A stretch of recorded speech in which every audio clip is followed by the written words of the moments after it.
But like if you so you could turn the cheek on racism and you could turn the cheek on redlining and you could turn the cheek on segregation, you can't turn the cheek when organization may have evolved and they are accepting black people to make their union stronger, and you saying like, nah, they used to keep us out. All these other things kept us out, and y'all still rock with that stuff too. So that's weird. So yes, they don't address the needs for the working class because a lot of times they're anti-union. This one person, she's claimed that like the black working class is failing themselves.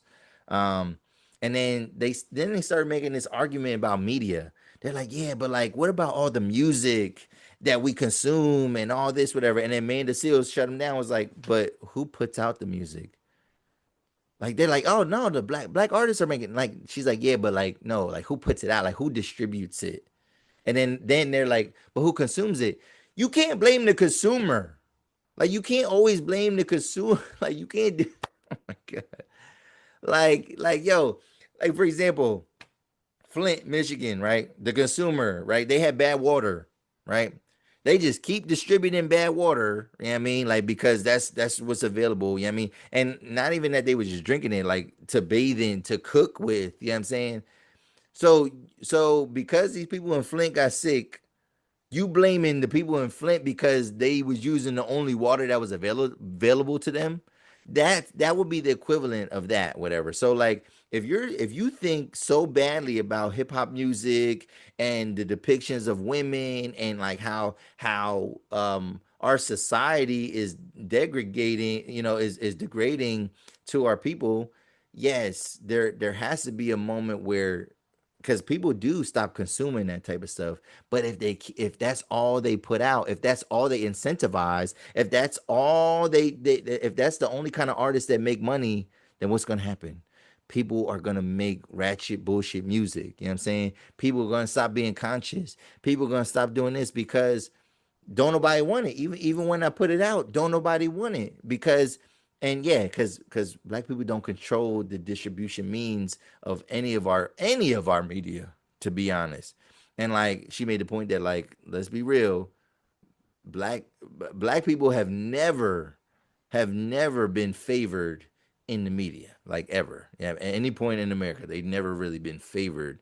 We might be like highlighted sometimes, you know what I mean? We might be put on a, not even say put on pedestal, but yeah, they might showcase us, but that don't mean that they favor us. You know what I mean? Because so many people still think of athletes, that wear their hair a certain way are thugs and all this other stuff. So to me, I just think that's a slam dunk. You know what I mean? And it's easy to argue. And again, these black conservatives were missing the point. And then the last thing with that counterclaim where black people need to walk away from the Democratic Party. That was his counterclaim, which and Amanda was like, "Sure, let's do it. Let's walk away and like go to something else." But his only point was the fact that like because he's a black conservative, he feels that he's pressured into believing and thinking one way, and he just wants to do that example I said earlier where he just wants to turn his back on the real problem, right? He don't want to actually solve anything. He just wants to work with the other side because he feels that that can advance him. And that's all black conservatives care about. They care about the advancement of their agenda, which if they kept it a buck and said that, like, yeah, I only vote for Donald Trump because he supports my agenda. If that's was the point of it, then that'd be fine. And it wouldn't be fine. It would be like, okay, because they pushing your agenda. But it's not only that they want their agenda pushed, but they want to degrade everything else as well. So, so that was his main point was like basically talking about like, well, yeah, as a black person, I shouldn't be forced and told what to believe. And then he defended the three-fifths compromise, which was like, and she was like, bro, you really defending the three-fifths compromise? And this is supposed to be this person said he was running for Congress, but he didn't know what this same guy didn't know what redlining was, and he mischaracterized the three-fifths compromise. So everybody cites the three-fifths compromise, and we say to make it simpler, we say that like, oh, they consider us three-fifths of a human. and that is part of it. Definitely is part of it. But he was arguing this whole other thing. So the Three-Fifths Compromise was a time. It was a time like during slavery when, as more slave states started to pop up, right? And they these people wanted like congressional votes, and they wanted like certain power. That's where the electoral college comes from. You know what I mean? In the Three-Fifths Compromise, the electoral college is directly tied to that. So the problem is that in a lot of these slave owning states, they have more slaves than actual citizens, right?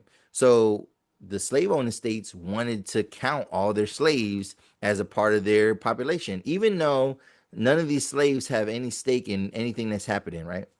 So the Union, right? So you got the Confederacy, you got the Union. The Union is like, hell no, hell no. We not letting you boost up your numbers and to count all these slaves as actual people. As we're not gonna let you count them as people. You know what I mean? Because that's not fair, because they have no rights under your, like, you own slaves, like they don't have the same kind of agency. Of course they agree with whatever you feel, whatever, but like that should not change their population. And then the compromise, which is still a dirty compromise on both ends, but the compromise was like, all right, all right, all right, we only gonna count three of every five black people, right? We gonna count three of every five enslaved black people. We gonna count them as a person. You know what I'm saying? Three out of every five, that's one. So like, you know, and I think, I don't know if they was counting three and then of five, all right, that's one, or if it was like, you know what I'm saying? But like, yeah, three out of every five will count as a vote, basically, for us. And that was the three for compromise. And he was like, yeah, because it did it because it was gonna give the Confederates more power. It did give them more power. That's the part that he's missing. Like, it literally gave them power. Like, allowing them to count, because they shouldn't have been allowed to count the slaves at all. I mean, because you don't give them rights. So like, why are you counting them into your population as a, like, why are you counting them into your population? They have no say. And they're like, all right, well, can we count 3/5 of them? And that's where this whole 3/5 of a human ideology. And then we made that dirty deal. You know what I mean? They made that dirty deal, and it didn't help them maybe as much, because it was gonna help them more, but it still helped them. It still helped them. So I don't know, man. I just think ignorance is at an all time high. This debate definitely showed that there is some type of like indoctrination happening in conservative party. Um, there's a lot of people that, again, they give certain groups a little bit way too much credit, and they ignore like the facts of what things are. You know what I'm saying? So, but hopefully you go see it. I really, like, it might sound like I did give a good breakdown of it, but like I still feel like I just scratched the surface of what they all were talking about. And it was like a way bigger topic, way bigger topic. But let me know in the comment section if you watched it. And if you want to even go back and forth, if you disagree with anything about what I said, let me know in the comment section, because we can chop it up, right? All right. Moving on. Okay, let's see, because I talked about one. Okay, one, two. Yep. All right. Yeah, we only had like four topics today. Five topics. All right. Let's move on to the next thing. So we're gonna talk about the death of music videos and the hip hop, and the BET Hip Hop Awards and Soul Train Awards. So real quick, let's show a video. And this kind of will set the tone for what we're gonna talk about. And this guy, I like this guy sometimes. He's kind of controversial. Um, we got to make sure that when we share, hold on, I'm gonna share this real quick. Share the screen, and I got to make sure I'm sharing my sound, because I did not do that. Okay. All right. So this guy, Ray Daniels, he's very controversial. A lot of time, I like some of his talking points. Music industry guy, and he's talking about the BET Awards and Soul Train Awards being discontinued. So let's take a look here. And we're gonna be honest about BET. We gotta say this: BET has been living off of what they did 20 years ago. Like, why would BET have hip hop awards or music awards? They don't play hip hop music or music at all. Right. They have no connection to music anymore outside of, we once was a music channel, Same And with they stopped MTV. playing Like, music videos. then we just stopped. It's like what you did it for is not even there.